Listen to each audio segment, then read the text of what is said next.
23 Februari 1976, sidang kemuncak ASEAN yang pertama.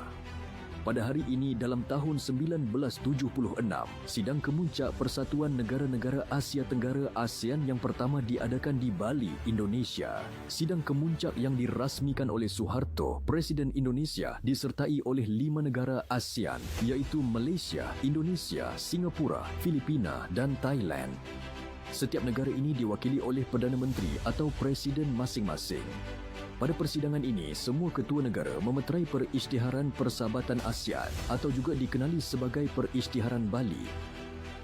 Perisytiharan setebal 9 muka surat ini menyatakan bahawa kelima-lima buah negara akan bekerjasama dalam mencari kestabilan politik di rantau Asia Tenggara dan dalam kalangan negara-negara ahlinya.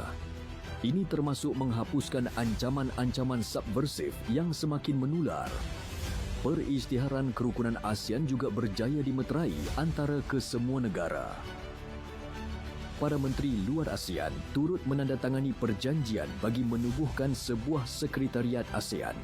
Sidang yang berlangsung pada 23 hingga 25 Februari 1976 ini mencapai objektifnya apabila kelima-lima wakil bersetuju untuk mengeratkan hubungan dan berusaha ke arah kestabilan diplomatik di rantau Asia Tenggara.